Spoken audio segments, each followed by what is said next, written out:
채권자 대위 신청을 볼 건데요. 채권자 대위 신청.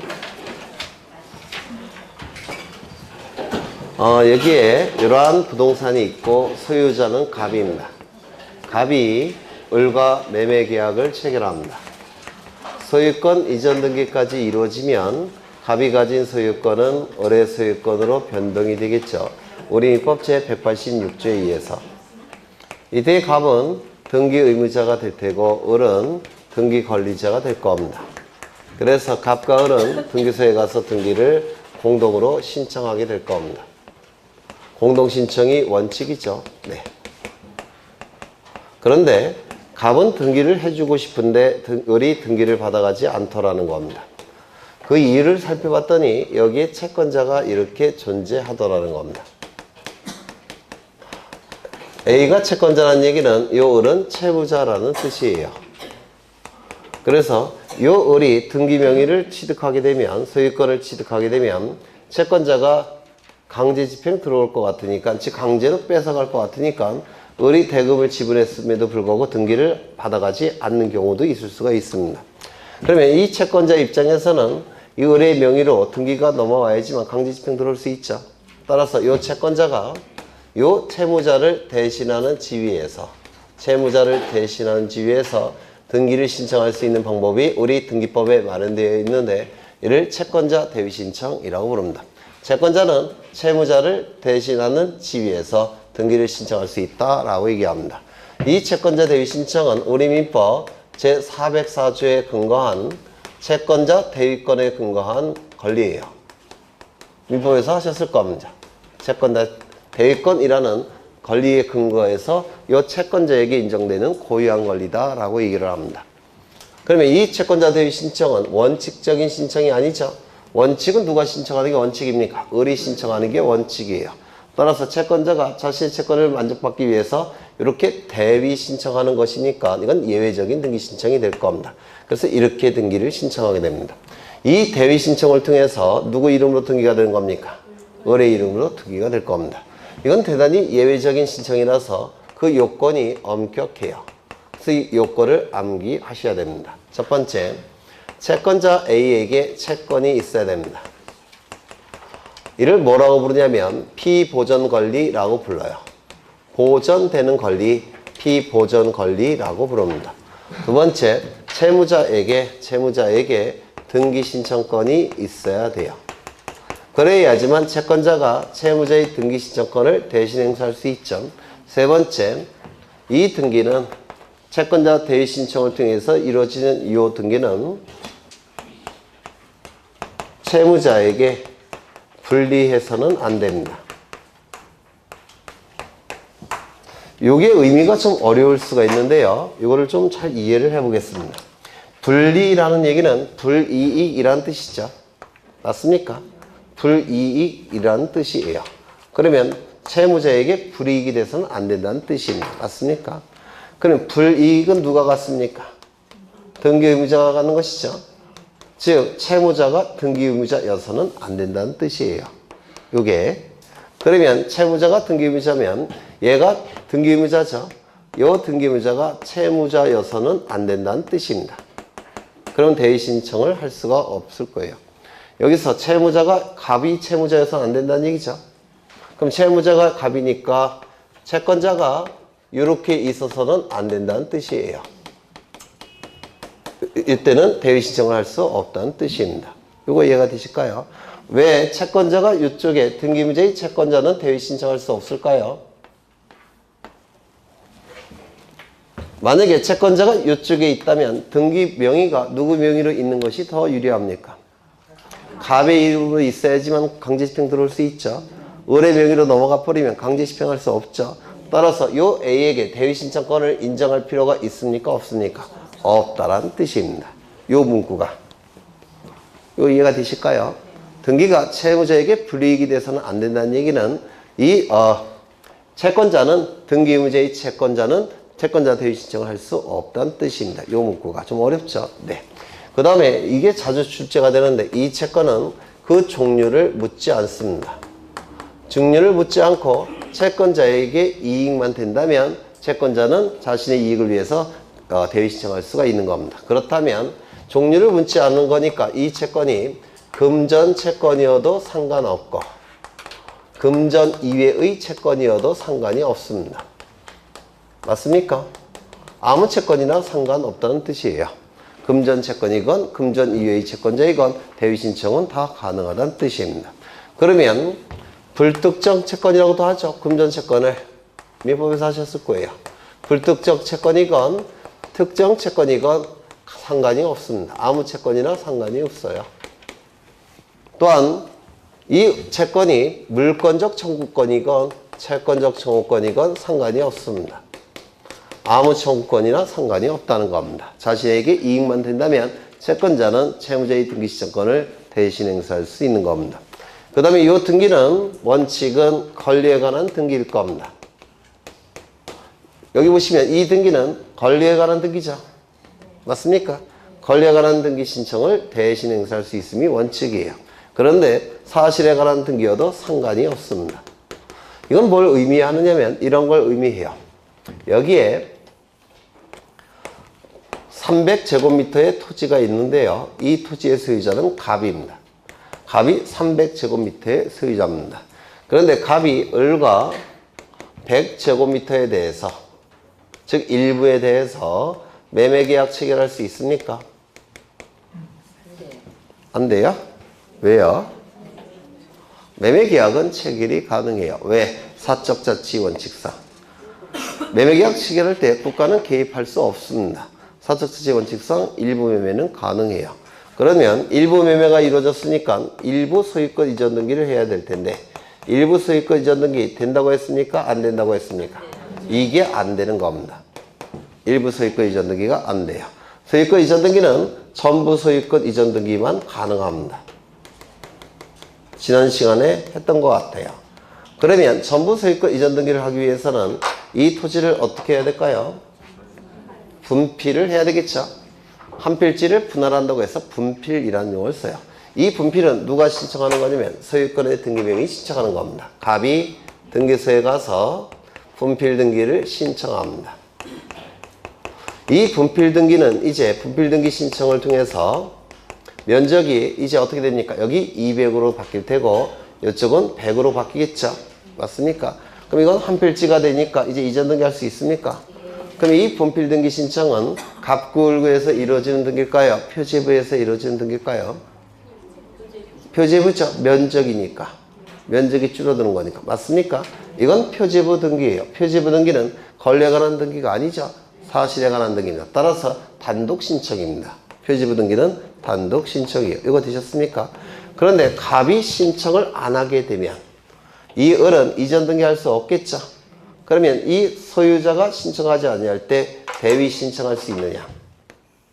대위 신청할 수 있다라고 얘기합니다. 이것도 왜? 자신에게 이익만 된다면 대위 신청할 수가 있는 겁니다. 매매계약이 체결되었으니까 이 을은 일부 소유권 이전 등기 청구권 발생했죠. 채권 존재합니다. 맞습니까? 두 번째, 이 갑은 등기 신청권이 있습니까? 권리에 관한 등기건 사실에 관한 등기가 상관없다고 그랬죠. 등기 신청권 존재해요. 그 다음에 이 분필 등기는 갑에게 불리한 등기는 아닙니다. 이 불이익은 갑구을구에서만 나타나요. 표제부 등기는 중성적인 등기라고 해서 권리와 관련된 내용이 표제부에는 없죠. 따라서 표제부 등기는 중성적인 등기라고 해서 등기부자 등기권자가 없어요. 그래서 이거 채무자에게 불리한 등기도 아닙니다. 이거 이해가 되실까요? 갑은 한 필지 300제곱미터 갖고 있는 거나 200제곱미터짜리 하나 100제곱미터짜리 하나 갖고 있는 거 이 불이익이 발생합니까? 똑같은 거죠. 따라서 이건 불리한 등기가 아니에요. 표제부 등기는 중성적인 등기라고 얘기합니다. 그럼 대위 신청할 수 있습니까? 있다라고 얘기합니다. 그래서 이 권리에 관한 등기뿐만 아니라 사실에 관한 등기 신청권도 채권자는 대신 신청할 수가 있습니다. 자신에게 이익만 된다면. 그래서 이 세 가지 요건이 충족이 될 때 채권자는 대위 신청하게 됩니다. 그러면 이때는 이 경우는 원래는 이렇게 공동 신청하는 거죠. 맞습니까? 이 등기 권리자가 신청하지 않으니까 이렇게 공동 신청했죠. 그래서 본래의 등기가 공동 신청이면 대위 신청도 공동 신청입니다. 여기는 본래의 등기가 단독 신청이죠. 그럼 대위 신청도 어떻게 하는 겁니까? 단독 신청을 통해서 하는 겁니다. 이거 이해가 되실까요? 네. 그런 내용들이 이제 나오게 될 거예요. 채권자 대위 신청이라고 나와 있는데요. 거기 박스에 있는 거 좀 기억하셔야 되는데, 이 채권자 대위 신청은 채권자 이름으로 등기가 되는 거죠. 이거 잘못 얘기했는데, 채무자 이름으로 등기가 되는 거죠. 맞습니까? 맞아요. 그런데 이 대위 신청은 채권자 이름으로 대위 신청하는 겁니다. 즉, 채권자가 자신의 요 권리에 근거해서 채권자 이름으로 신청하는 것이고요. 등기부에는 누구의 이름으로 등기가 되는 겁니까? 채무자의 이름으로 등기하는 겁니다. 채권자 신청은 채권자의 이름으로 신청하는 거지만 등기부에는 이름이 채무자의 이름으로 등기가 되는 겁니다. 그런 것들을 얘기하는 것이고요. 거기 첫 줄 보시면 채권자는 자신의 채권을 보존하기 위하여 자기 이름으로 채권자의 이름으로 채무자 명의 등기 신청권을 대위하여 행사할 수 있다 이렇게 돼 있죠. 이 대위 행사는 채권자 이름으로 하는 겁니다. 왜? 우리 법제 404조에 채권자에게 인정되는 권리에 근거해서 신청하기 때문에 그렇습니다. 채권자 명의로 신청하는 거지만 등기부의 이름은 누구 이름으로 올라간다고요? 채무자 이름으로 등기부에 올라가는 겁니다. 그 다음에 뭐 다 설명이 됐고요. 어디를 보시냐면 한 페이지 넘겨보시면 거기 미음이 있죠. 미음을 좀 보셔야 되는데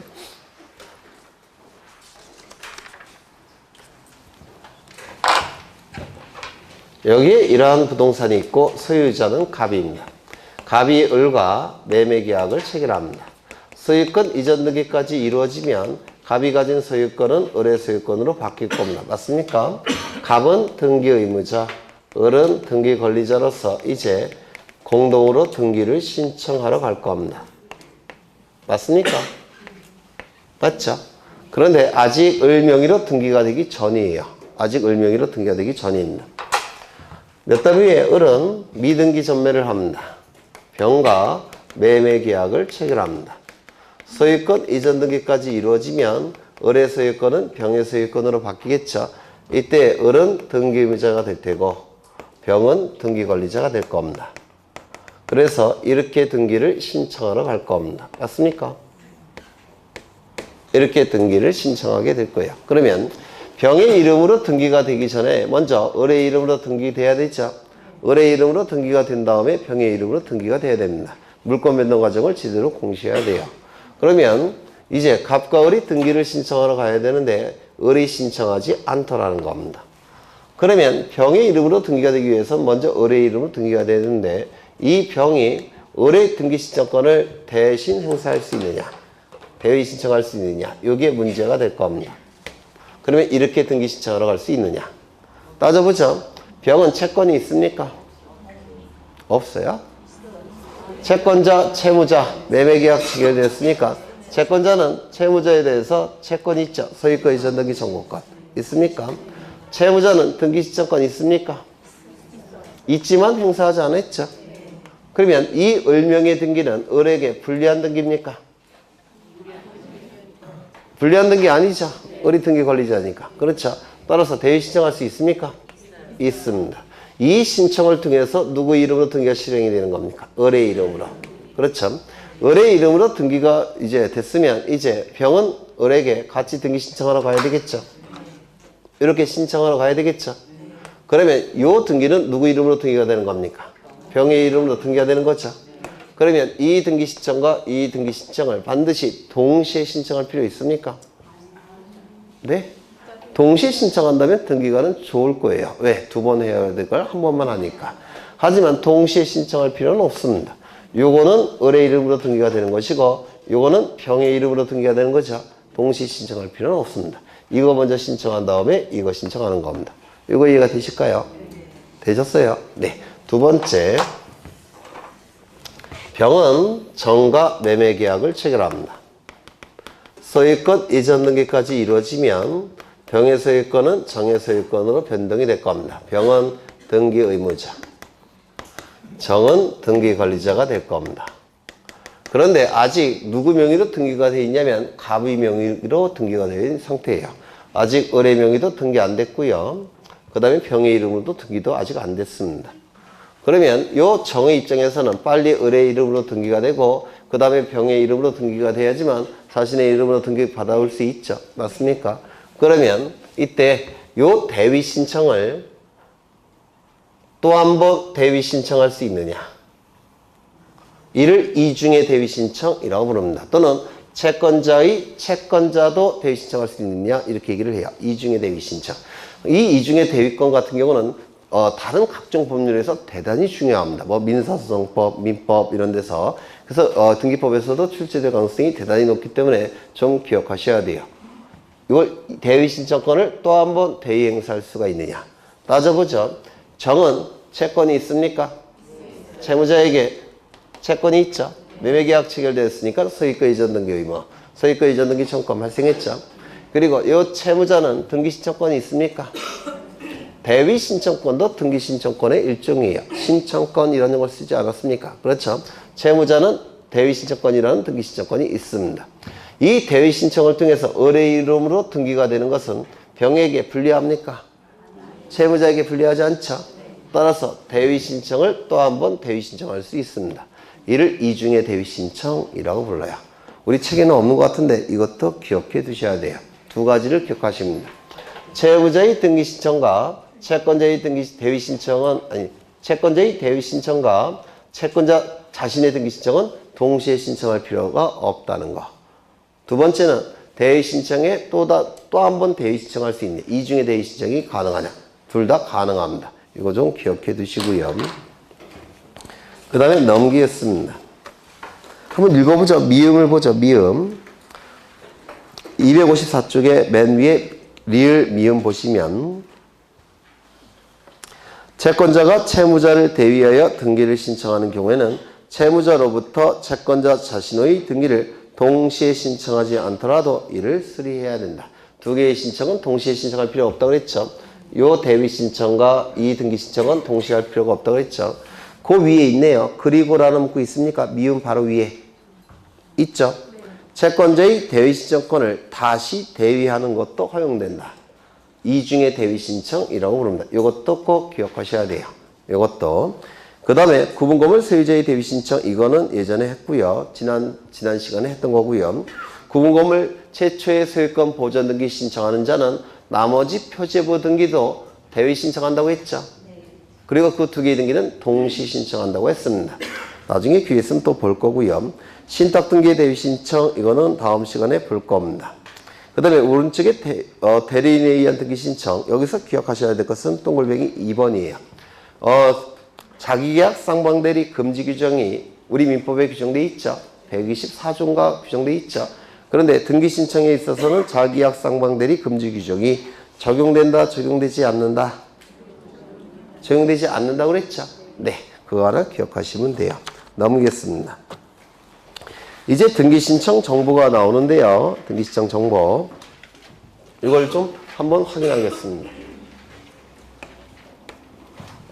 여기에 이러한 부동산이 존재하고요. 소유자가 갑입니다.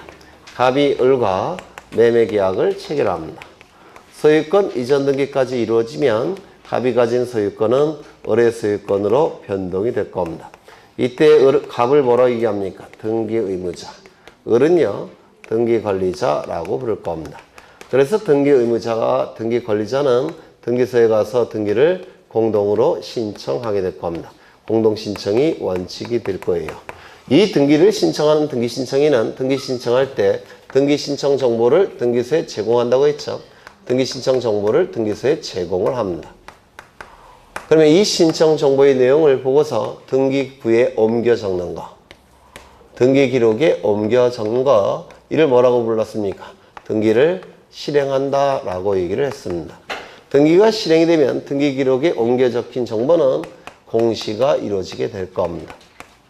이때 등기 기록에 정확한 내용이 기록되기 위해서는 여기에도 정확한 내용이 기록되어야 된다고 했죠.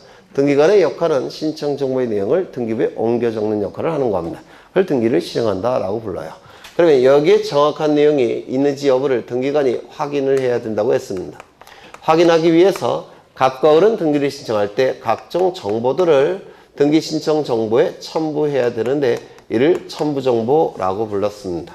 그래서 이 등기 신청에는 신청 정보와 더불어 각종 신청 정보의 내용을 확인할 수 있는 각종 정보들을 첨부해야 돼요. 그러면 이 정보를 가지고 등기관은 여기에 기록된 내용을 확인하는 겁니다. 이를 등기관은 형식적으로 심사한다라고 말씀을 드렸습니다. 그래서 등기관의 심사권은 첨부된 정보를 가지고 신청 정보의 내용을 확인하는 거나 형식적 심사권만 있습니다. 아까 말씀드린 바대로 권리가 있는지 여부, 의무가 있는지 여부는 등기관이 판단할 수가 없습니다. 첨부된 정보를 가지고 신청 정보의 내용만을 확인하는 겁니다. 확인이 됐다면 등기 기록에 옮겨 적는 겁니다. 등기를 실행하는 것이고 확인이 안 된다면 등기 신청을 거부하는 겁니다. 등기 신청을 각하하는 거예요. 확인이 안 되면. 따라서 이 형식적 심사의 기준이 뭐냐면 우리 부동산 등기법 제29조에 규정이 되어 있는데요. 29조의 제목은 각하 사유 이렇게 규정되어 있습니다. 확인이 안 된다는 겁니다. 확인이 안 되니까 여기에 해당이 되면 확인이 안 되니까 각하한다는 뜻이에요. 여기에 해당이 되면 이제 각하 결정이 나오게 될 겁니다. 각하 결정을 뭐라고 말씀드렸습니까? 등기 신청의 거부 결정 이렇게 말씀을 드렸어요. 따라서 이 각하 사유 의미가 뭐라고요? 거부 사유. 이렇게 말씀을 드린 적이 있어요.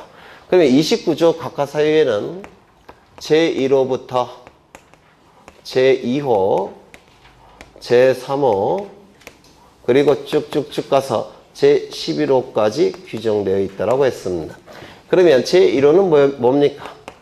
관할을 위반한 경우. 이건 외워두셔야 되죠. 두 번째는요. 등기신청 사건이 등기할 것이 아닌 경우. 등기할 것이 아닌 경우. 이때도 각하한다고 했죠. 그 다음에 3호부터는 저도 잘 몰라요. 시험에 안 나와서. 그러면 여기에 해당이 된다면, 즉 각하 사유에 해당이 된다면 각하 결정을 하는 것이 원칙이죠. 거부 결정하는 게 원칙이죠. 그런데 각하 결정을 하지 않고 등기가 실행이 됐을 때 그 실행된 등기는 효력이 있는지 여부가 대단히 중요하다고 했는데 기억나실까요? 우리 프린터에도 있습니다. 우리 프린터 어디 있냐면 워낙 중요하니까 제가 프린터에 집어넣었어요. 어디 있을까요?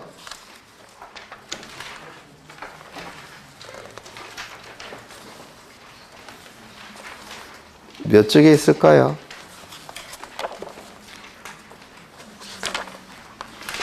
45쪽에 있습니다. 45쪽 찾으셨습니까? 네, 이거 꼭 기억해 두셔야 돼요. 그러면 이 각하 사유에 따라서 효력 여부가 달라진다고 그랬죠? 나누는 기준은 어디라고 했습니까? 여기가 기준이 된다라고 했습니다. 그래서 1호, 2호 위반이 됐으면 각하해야 되죠. 근데 각하하지 않고 등기가 실행이 됐을 때 이 실행된 등기는 효력이 있습니까?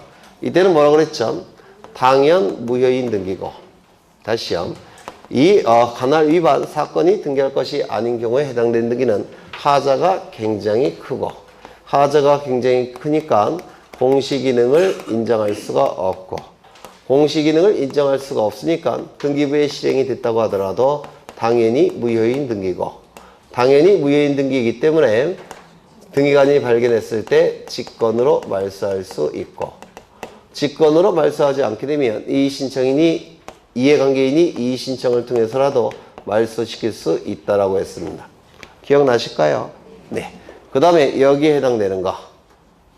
이때는 3호부터 11호까지는 등기가 이루어지는 과정, 등기가 이루어지는 절차를 지키지 않은 것에 불과하니까 하자가 작다라고 평가했고, 하자가 작으니까 공시기능이 있는 등기고, 따라서 당연히 무효인 등기는 아니고, 그렇죠? 당연 무효는 아니고, 당연히 무효는 아니니까 등기관이 발견해도 직권으로 말소할 수 없고, 직권으로 말소할 수 없는 것을 이의 신청을 통해서 말소시킬 수도 없다라고 했습니다. 기억나실까요? 네. 그러면 당연 무효가 아니란 얘기는 무슨 뜻이라고 했습니까? 유효일 수도 있고 무효일 수도 있다고 그랬죠. 유효는 실체관계와 부합하는 등기라고 한다면, 실체관계와 부합하는 등기라고 한다면 그 등기는 유효가 되는 것이고, 실체관계와 부합하지 않는 등기라고 한다면 그 등기는 무효인 등기라고 말씀을 드렸습니다. 기억나실까요? 요 실제 관계라는 건 뭐냐면 권리와 의무를 얘기해요. 주로 권리를 얘기합니다. 그래서 실체 관계와 부합하는 등기라는 얘기는 권리를 취득할 자 이름으로 등기가 되어 있다면 그 등기는 실체 관계와 부합하는 등기라고 불러요. 권리를 취득할 자가 아닌 자 이름으로 등기가 되어 있다면 그 등기는 실체 관계와 부합하지 않는 등기라고 부릅니다. 예를 들어서 여기 이러한 부동산이 있고 소유자는 갑입니다. 갑이 을에게 이 부동산을 증여합니다. 증여가 이루어지면 갑은 소유권 이전 등기 의무가 발생하고 을은 소유권 이전 등기 청구권이 발생하죠. 맞습니까? 그러면 이 등기 청구권을 행사해서 갑과 을이 등기소에 가서 공동으로 등기를 신청한다면 등기가 실행이 될 겁니다. 그러면 소유권은 갑에서 을로 변동이 되겠죠. 이때 등기의무자는 누굽니까? 갑이 등기의무자, 을이 등기권리자가 될 겁니다. 맞습니까? 그런데 이 의무를 이행하지 않더라는 겁니다. 이 의무를 이행하지 않는다는 얘기는 등기를 안 해준다는 거예요. 그래서 열받은 요 을이 서류를 위조합니다. 서류를 위조해서 자신의 이름으로 등기를 해버렸습니다. 그러면 이 등기는 첫 번째, 관할을 위반한 등기입니까? 아니죠. 그 다음에 부동산이니까 사건이 등기할 것이 아닌 경우에 해당됩니까? 아니에요. 그러면 3호부터 11호 어딘가에 해당이 될 겁니다. 맞습니까? 그러면 이 등기는 실체관계 부합 여부로 판단을 해야 되는데 실체관계 부합 여부는 뭐냐면 권리를 취득할 자 이름으로 등기가 됐다면 실체관계 부합한다고 평가하고요. 권리를 취득하지 못할 자 이름으로 등기했다면 실체관계와 부합하지 않는 등기다 라고 얘기합니다.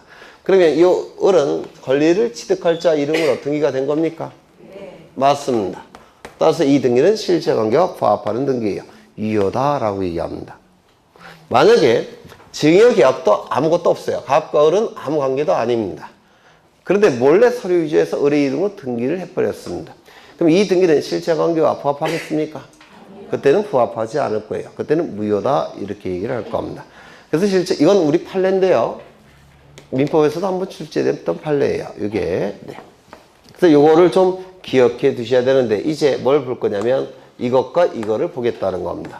요거를 그러면 책을 보시면 먼저 신청 정보 나와 있는데요. 신청 정보에서 256쪽에 등기 신청 정보에서 7번 체크하라고 그랬죠. 등기필 정보. 이게 왜 체크가 되느냐면 예전에 등기필증이라는 제도일 때는 여기에 해당됐습니다. 등기필증은 첨부 서류였어요. 옛날에. 그런데 등기필 정보로 바뀌면서 첨부 정보가 아니라 신청 정보에 포함되는 정보가 돼버렸습니다. 어렵게 나오면 이렇게도 나올 수도 있어요. 다시요. 옛날에 등기필증 제도가 지금은 등기필 정보 제도로 바뀌었다고 그랬죠. 등기필증일 때는 첨부 정보였어요. 근데 등기필 정보로 용어가 바뀌면서 신청 정보의 한 내용으로 바뀐 겁니다.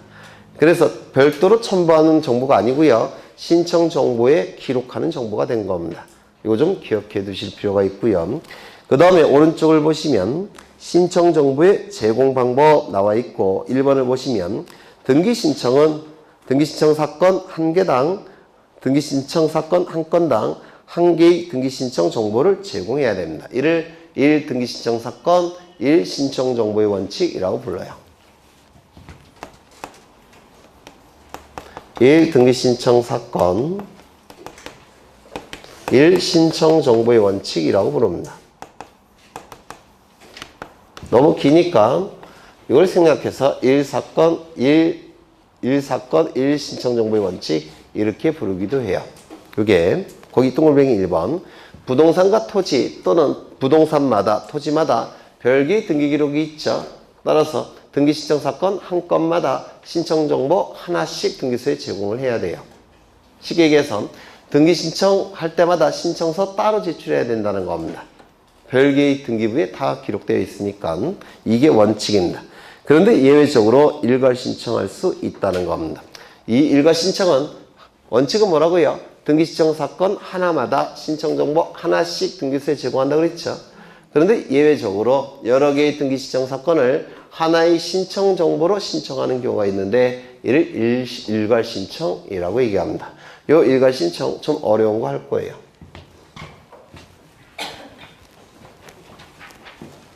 토지와 건물은 별개의 부동산입니까? 아니에요. 토지와 건물은 별개의 부동산 맞아요? 맞죠? 그러면 토지에 대한 등기와 건물에 대한 등기는 신청서 따로 제출해야 되죠. 별개의 부동산이니까. 맞습니까? 그게 1사건 1신청정보의 원칙이라고 불러요. 1등기신청사건 1신청정보의 원칙이라고 불러요. 그런데 거래에서 실제 사회에서 이렇게 거래가 되는 경우가 있어요. 이건 토지고요. 소유자가 갑입니다. 그리고 이거 건물이고요. 소유자가 갑입니다. 그런데 을이 갑의 건물을 취득하고 싶어요. 그러면 매매계약 체결하겠죠. 그리고 등기가 이루어지겠죠. 그럼 을이 바보가 아닌 이상 건물만 취득하면 됩니까? 토지도 같이 취득해야 되죠. 나중에 착오되지 않으려면. 그렇죠. 그래서 토지에 대해서도 매매계약을 체결합니다. 그리고 토지에 대해서도 소유권 이전 등기까지 갖추면 이제 건물과 토지에 대한 소유권은 을이 취득하게 될 겁니다. 맞습니까? 보통 이렇게 건물과 대지는 같이 거래되고 있죠. 이렇게 같이 거래되는 경우에도 신청정보 따로따로 제출해야 된다면 이거는 등기경제상 비경제적이라고 봅니다. 이렇게 거래가 같이 이루어지는 경우는 신청정보 하나로 해결하겠다는 겁니다. 이를 일괄신청이라고 불러요. 이 일괄신청의 원칙적인 모습인데 이 일괄신청은 두 가지가 있습니다. 두 가지 일괄신청이 있는데 우리 책에는 하나만 나온 것처럼 되어 있는데 원칙적인 일괄신청은 이거입니다. 첫 번째, 관할이 동일할 것. 두 번째, 등기원인이 동일할 것. 세 번째, 등기의 목적이 동일할 것. 이게 원칙적인 일괄신청이에요. 이걸 보시면 아시겠죠? 관할이 동일할까요? 건물과 대지는 같은 등기소와 관할이겠죠. 맞습니까? 두 번째, 등기원이 동일할까요? 똑같죠. 등기 목적은요? 같죠. 이럴 때는 일괄신청을 하겠다는 겁니다. 같이 거래가 되니까 일괄신청을 하겠다는 겁니다. 이게 원칙적인 일괄신청이에요. 그런데 등기법이 개정이 되면서 일괄신청이 추가가 된 게 있습니다. 뭐냐면 관할이 동일한 경우 대법원 규칙이 인정하는 경우 이때도 일괄신청을 가능하게 합니다. 이게 원칙적인 일괄신청, 첫 번째 일괄신청, 이것은 예외적인 일괄신청. 부동산의 관할이 동일하다면, 등기소의 관할이 동일하다면 대법원 규칙이 정하는 경우에는 일괄신청을 허용하겠다는 겁니다. 그 대법원 규칙이 정하는 경우가 세 가지가 있어요. 세 가지가 거기 나와 있는 겁니다. 거기 니은 나와 있죠? 요게 요 A, B, C 요게 세 가지가 대법원 규칙이 정하는 일괄신청이에요. 여기에 해당되는 겁니다. 요거. 그래서 이 중에서도 A번은 시험에 대단히 자주 출제가 되고 있고요. B번과 C도 지금 설명을 드리겠지만 좀 어려워요. 민사집행법 지식이 있어야 돼서 이것도 마저 설명을 드릴 겁니다. 그러면 이제 A를 보시는데요. 같은 채권 담보를 위하여 소유자가 다른 여러 개의 부동산에 대한 저당권 설정 등기를 신청하는 경우라고 되어 있죠. 이것 좀 보겠습니다. 여기에 시가가 7억짜리 부동산이고 갑이 소유하는 부동산입니다. 그리고 요 을은 갑의 배우자예요. 그리고 여기 3억짜리 부동산도 있습니다. 갑은 사업을 하기 위해서 병으로부터 돈을 빌리고자 합니다. 얼마를 빌렸냐면 10억 원을 빌리고자 해요. 그냥 안 빌려주겠죠? 담보를 요구할 겁니다. 맞습니까? 이때 갑은 병에게 담보를 제공해야 되는데 이거 담보 제공한다고 해서 을이 10억 원 빌려줄까요? 택도 없죠? 요즘 어떤 세상인데. 그렇죠? 그래서 이 병은 와이프가 갖고 있는 것도 담보로 달라 이렇게 얘기합니다. 그래야 되겠죠? 합해야 10억이 될 테니까. 맞아요? 그래서 이렇게 저당권을 설정합니다. 저당권 설정. 그러면 피담보채권액이 얼마입니까? 10억. 그리고 여기 100번지 토지고 101번지 토지라고 할 때 여기 저당권 등기가 되면 저당권 취득하겠죠. 맞습니까? 여기는 피담보 채권액이 얼마예요? 10억. 그리고 저당권 등기하면 저당권을 취득하게 될 겁니다. 맞습니까? 이때는 요 두 개의 등기는 일괄 신청을 허용하겠다는 겁니다. 요 두 개의 등기는. 왜냐면 지금 요거 가날이 통일하고 100번지 101번지 가날 통일하겠죠. 가날이 통일하고 그 다음에 동일한 채권을 담보하고 있죠. 요 채권을 담보하기 위해서 지금 두 개를 담보로 제공했죠. 그렇죠. 이때는 부동산이 설령 다르다고 하더라도 일괄 신청을 허용하겠다는 겁니다. 이걸 뭐라고 불러요? 민법에서 공동저당.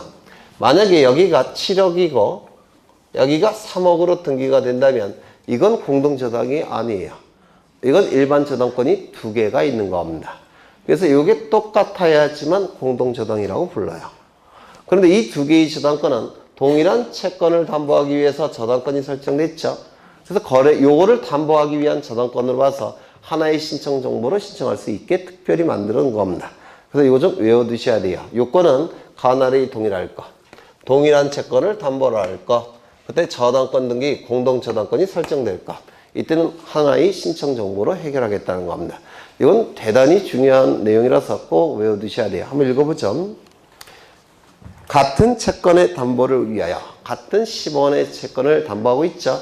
그래서 공동저당이 설정이 되는 겁니다. 소유자가 다른 여러 개의 부동산에 대한 소유자가 다르기 때문에 원래는 원칙이 이것에 의하다면 소유자가 다르기 때문에 등기 원인이 달라요. 소유자가 다르니까. 그래서 이 일괄 신청은 될 수가 없어요. 소유자가 다르기 때문에. 네, 소유자가 다름에도 불구하고 여러 개의 부동산에 대한 저당권 설정 등기를 신청할 때는 일괄 신청을 허용하는 겁니다. 이건 예외적인 일괄 신청이에요. 외워볼까요? 첫 번째, 가날이 동일할 것. 두 번째, 동일한 채권을 담보로 할 것. 세 번째, 네, 두 개 이상의 저당권 등기가 신청이 될 것. 이게 뭐라고요? 일괄 신청. 예외적인 일괄 신청입니다. 요 정도는 출제가 자주 돼요. 두 번인가 세 번 정도 나왔어요. 좀 외워두셔야 되고요. 그 다음에 BC는 좀 어려운데요. BC를 한번 보겠습니다. 다른 학원에서는 안 봤는데 여기는 엘리트들만 있어서. 그래서 BC는 너무 어려워서 한 번도 출제된 적은 없는데요. 아마 나올 가능성이 있다고 보여져요. 지금 2차 과목이 어렵게 출제되는 경향이 있으니까 여기 이러한 부동산이 존재합니다. 소유자는 갑입니다. 갑이 을이라는 세무서에 가서 세금을 납부해야 되겠죠. 맞습니까? 제때제때 세금을 납부하겠죠. 그런데 세금을 납부하지 않게 되면 세무서에서는 어떻게 할까요? 독촉하겠죠. 허구한 날 전화하겠죠. 협박할 겁니다. 뭐 압류하겠다는 등. 제가 자주 당해봐서 알아요. 네.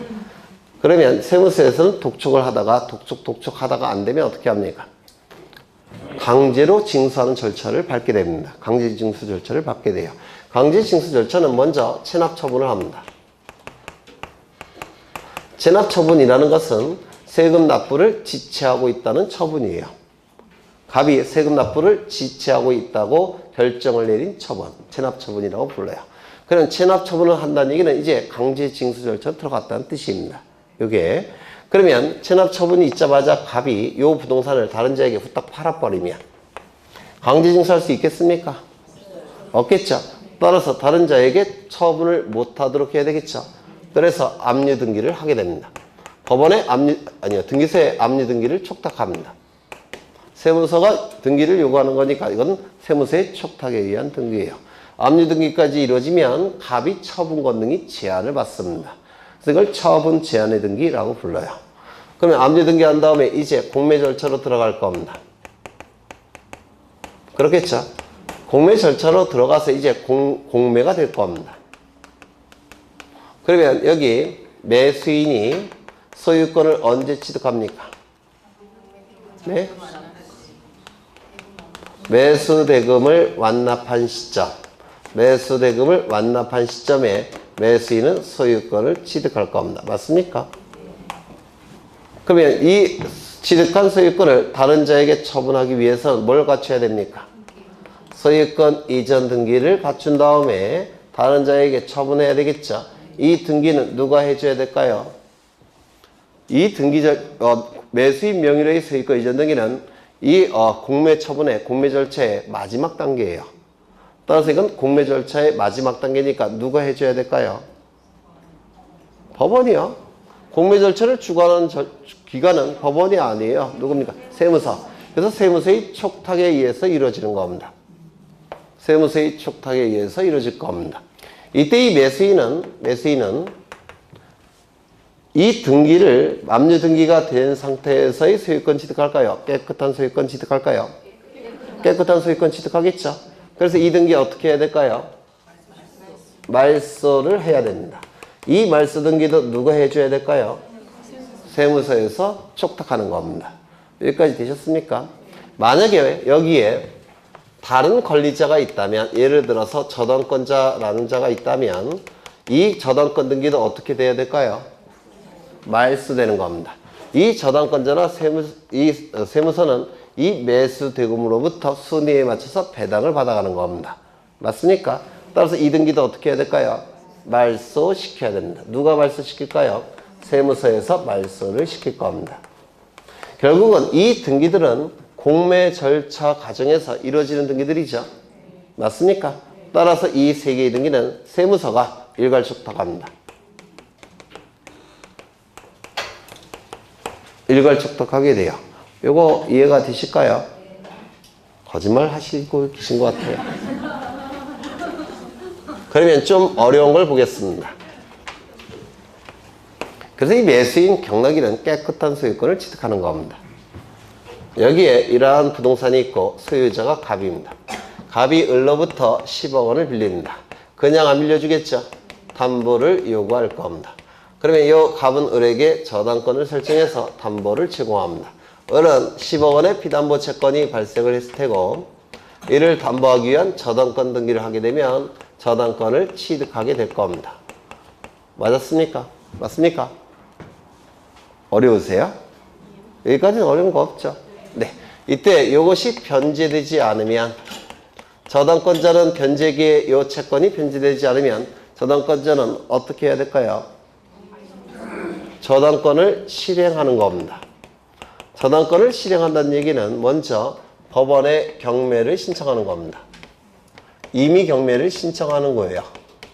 경매가 신청이 되면 경매 청구라는 용어도 써요. 신청 청구. 뭐 혼용해서 씁니다. 경매가 신청이 되면 법원에서는 경매 절차를 개시하겠다는 결정을 합니다. 경매 절차를 개시하겠다는 결정을 내립니다. 결정이 된 다음에 이 경매 개시 결정이 이루어지게 되면 이제 이건 경매 절차로 들어가겠죠. 맞습니까? 그런데 경매 개시 결정이 난 상태에서 요 갑이 이거를 다른 자에게 처분을 해버리면 이때 이거 우선 변제 받을 수 있겠습니까? 없겠죠. 따라서 처분을 못하도록 해야 됩니다. 맞습니까? 처분을 못하도록 하기 위해서 이 결정을 등기하게 됩니다. 그래서 법원에서는 등기소에 경매 개시 결정 등기를 촉탁합니다. 이 촉탁이 이루어지면 이제 이 등기가 실행되겠죠. 이 등기가 실행이 되면 이는 압류의 효력이 발생합니다.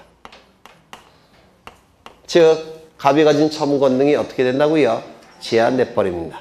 경매 개시 결정 등기가 실행되면 압류의 효력이 발생하게 돼요. 여기까지 되셨습니까? 그리고 이제 느긋하게 경매 절차가 진행이 될 겁니다. 요즘은 매각 절차라는 용어를 더 많이 써요. 경매 절차, 매각 절차 같은 뜻이에요. 그러면 요 매수인이 경락인 매수인, 경락인이라고도 부르고 매수인이라고도 부른다. 원래 용어는 매수인이에요. 어느 시점에 소유권을 취득합니까?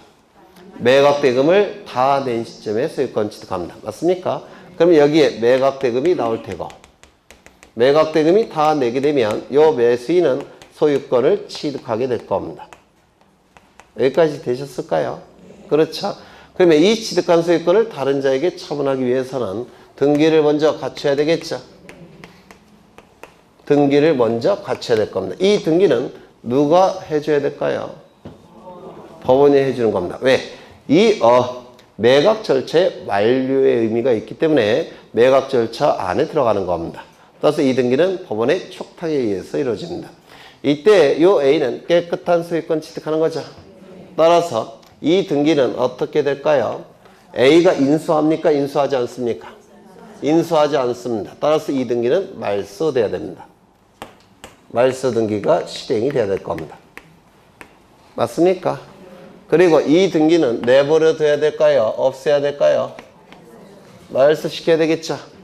왜? 이미 경매 절차가 완료가 되고 있으니까 이것도 말소를 해야 됩니다. 이 세 개의 등기는 경매 절차 안에서 이루어지는 겁니다.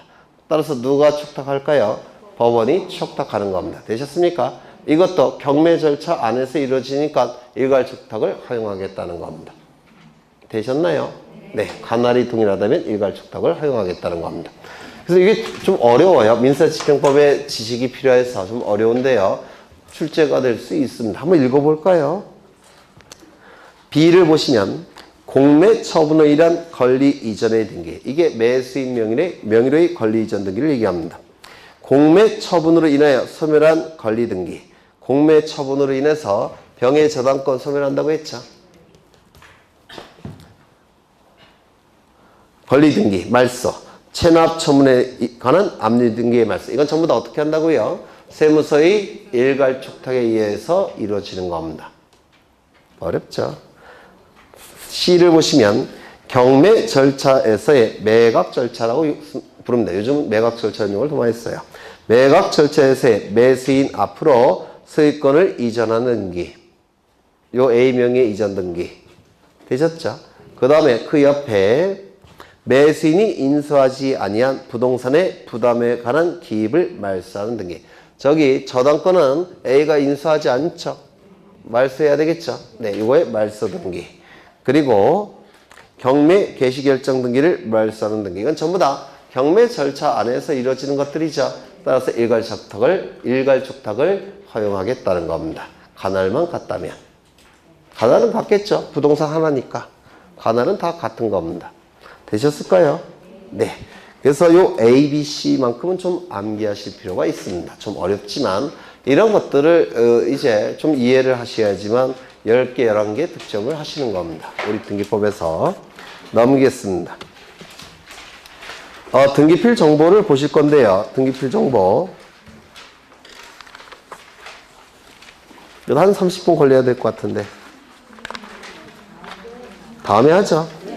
네, 다음에 하는데요. 다음에 하기 전에 몇 가지만 보겠습니다.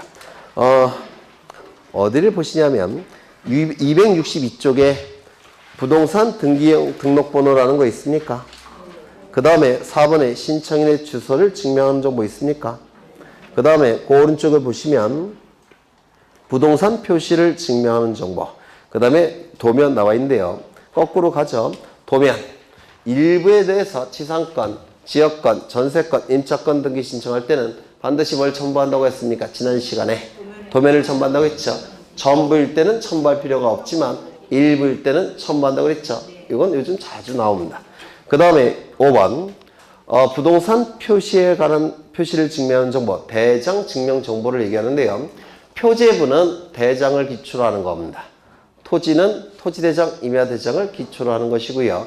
건물은 건축물 대장을 기초로 표제부가 기록이 되는 겁니다. 이거 이해가 되실까요? 네. 그래서 이 대장 증명을 첨부하는 등기는 총 4개인데요. 표제부 등기. 표제부 등기는 대장 증명 정보를 첨부합니다. 두 번째, 가장 중요한 권리에 관한 등기. 뭐가 있을까요? 소유권 등기. 소유권 등기도 대장 증명 정보를 첨부합니다. 그래서 총 4개의 등기는 대장 증명 정보를 첨부하는데요. 소유권 등기 2가지가 있죠. 소유권 보존 등기, 소유권 이전 등기. 표제부 등기 2가지 있습니다. 부동산 표시 변경 등기, 부동산 멸실 등기. 요 4개의 등기를 신청할 때만 대장 증명 정보를 첨부합니다. 요 4개를 외워두시면 돼요. 4개. 그 다음에 주소 증명 정보와 주민등록 증명 정보를 보실 건데요. 이것도 출제됩니다. 요거까지 보고 오늘 끝낼 거예요. 출제가 되니까 중요한 부분이에요. 여기 이러한 부동산이 있습니다. 소유자가 갑입니다. 을로부터 10억 원을 빌립니다.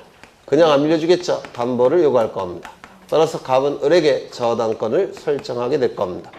저당권이 설정이 되면 을은 10억 원의 피담보 채권이 발생하고 이를 담보하기 위한 저당권 등기를 하면 저당권도 취득하게 될 겁니다. 맞습니까?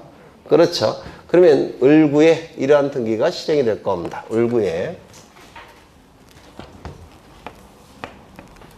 1번 저당권 설정 을 그 다음에 10억 이렇게 기록이 될 겁니다. 맞습니까? 이때 이 을을 뭐라고 부르냐면 저당권의 등기 명의인으로서 등기 권리자가 될 겁니다. 그래요, 안 그래요? 갑은 등기 의무자, 을은 등기 권리자가 되겠죠. 이때 이 저당권의 등기 명의인은 등기부에 이름과 주민번호, 주소를 기록해야 됩니다. 이름, 주민번호, 주소를 기록해야 돼요. 등기 명의인은, 등기 관리자는. 맞습니까? 주소, 주민번호, 이름을 정확하게 기록해야 되기 때문에 이 주민번호, 주소를 정확하게 기록을 해야 되니까 을은 등기 신청 시 주민번호를 증명하는 정보, 주소를 증명하는 정보를 등기 신청 시 첨부해야 됩니다. 여기에 해당되는 게 주민등록표 등초본을 얘기해요. 주민등록표 등초본에는 그 주소가 나와 있죠. 주민번호도 나와 있죠. 그래서 이걸 첨부해야 돼요. 그러면 등기 의무자는 첨부할 필요가 있을까요? 없을까요? 없습니다. 왜요? 등기부에 기록할 때 정확하게 기록하기 위해서 첨부하는 겁니다. 그러면 등기 의무자는 등기부에 기록되지 않죠. 따라서 등기 의무자는 첨부하지 않습니다. 등기 관리자만 첨부합니다. 이거 좀 기억해 두셔야 돼요. 그렇다면 말소 등기 신청할 때 첨부할까요? 안 할까요?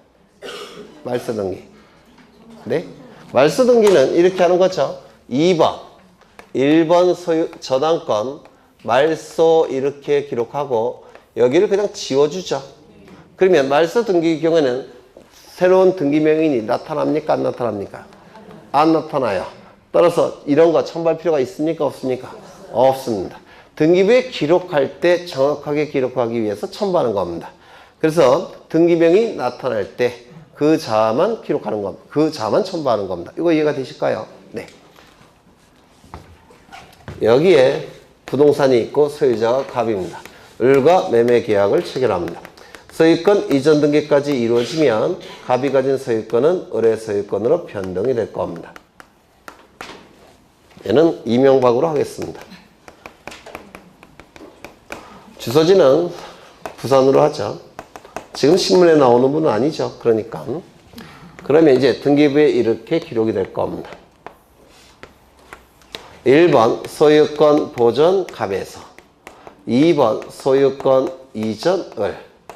여기에도 이름, 주민번호, 주소, 주민번호가 기록이 될 테고요. 얘는 새롭게 이 등기 신청을 통해서 을의 이름으로 등기가 되는 거죠. 그래서 등기부에 기록되는 자는 을이죠. 소유권의 등기 명의인, 이름, 주민번호, 주소를 지금 여기다 새로 기록되는 자죠. 따라서 이 등기 관리자 을은 뭘 첨부한다고요? 주민번호를 증명하는 정보, 주소를 증명하는 정보를 첨부합니다. 왜요? 여기다 이름, 주민번호, 주소를 기록해야 되니까. 맞습니까? 그래서 이러한 증명정보는 누가 첨부한다고요? 등기 관리자가 첨부되는 겁니다. 맞습니까? 등기 명의 되는 자가 첨부하는 겁니다. 이거 이해가 되실까요? 그런데 이때 얘는 분명히 부산에 있는 이명박인데 서울에 있는 이명박이 이름이 같다고 해서 내 거라고 뻥카치고 처벌할 수도 있죠. 즉 부동산 사기 나타날 수 있습니까? 없습니까? 있어요. 부동산 사기가. 맞습니까? 소유권은 부동산 사기가 나타날 가능성이 대단히 높습니다. 다른 권리와 달리 워낙 중요하니까. 따라서 이때는 이것도 확인해야 됩니다. 동명이인이 나타나는 것을 방지하기 위해서. 이거 이해가 되실까요? 이거는 그때 확인할 필요가 없어요. 이것만 확인이 되면 동명이인이 아니라는 게 확인이 되는 겁니다. 이거 이해가 되실까요? 네, 따라서 이때는 이 증명 정보를 첨부합니다. 언제? 소유권 이전 등기를 신청할 때는. 이거 이해가 되실까요? 다시 정리하자. 이 이름, 주민번호, 주소, 주민번호 증명정보, 주소 증명정보를 첨부하는 것은 등기부에 새로운 등기명인이 기록될 때 첨부하는 거라서 등기관리자만 첨부합니다. 다만 소유권 이전 등기만큼은 등기 의무자도 뭐는 첨부해야 된다고요? 주소 증명 정보만큼은 첨부해야 됩니다. 무권리자의 처분행위가 나타나는 것을 방지하기 위해서. 이거 이해가 되셨을까요? 네. 그 내용이 이제 4번에 나와 있고요. 3번과 4번에 나와 있는데요. 부동산 등기용 등록번호라는 건 뭐냐면 이 부동산 등기용 등록번호는 우리나라 사람만 갖고 있죠. 외국인은 있을까요? 없을까요? 아니요. 주민번호는 우리나라 사람만 갖고 있죠. 외국인은 주민번호가 있습니까? 없습니까? 없죠. 그 다음에 비법인 사단 재단도 주민번호가 있겠습니까? 없죠. 법인도 주민번호 없겠죠. 그러면 그러한 주민번호가 없는 자들은 주민번호 역할을 하는 게 필요합니다. 그 주민번호 역할을 하는 게 부동산 등기용 등록번호라는 겁니다. 주민번호가 없는 자들에게 주민번호 역할을 하는 번호가 부여되는데 이를 부동산 등기용 등록번호라고 불러요. 이 부동산 등기용 등록번호의 부여의 주체를 암기하셔야 됩니다. 이건 단순 암기예요. 설명드릴 건 없는데요. 거기 부동산 등기용 등록번호 부여 절차라고 해서 표가 나와 있죠. 요게 출제가 됩니다. 단순 암기인데 이건 여러분이 좀 외우실 필요가 있습니다. 출제가 자주 돼요. 요것도. 그래서 오늘은 여기까지 볼 것이고요. 다음 시간에 등기필 정보와 인감 증명을 다 볼 겁니다. 좀 어려운 건데요. 어렵죠? 근데 아주 어려운 건 아직 하지도 않았어요. 아주 어려운 거 좀 이따가 기출문제에서 보실 거예요. 아주 어려운 거. 도망갈 생각하지 마시고요. 기출문제에서 한번 어려운 걸 보셔야지만 나중에 수업 시간에 이게 좀 쉽게 느껴질 수 있으세요. 네, 그래서 도망가지 마시고 정확하게 1시간 후에 기출문제를 풀 겁니다. 1시 15분이니까 2시 15분. 고생하셨고 다음 주에 뵙겠습니다. 수고하셨습니다.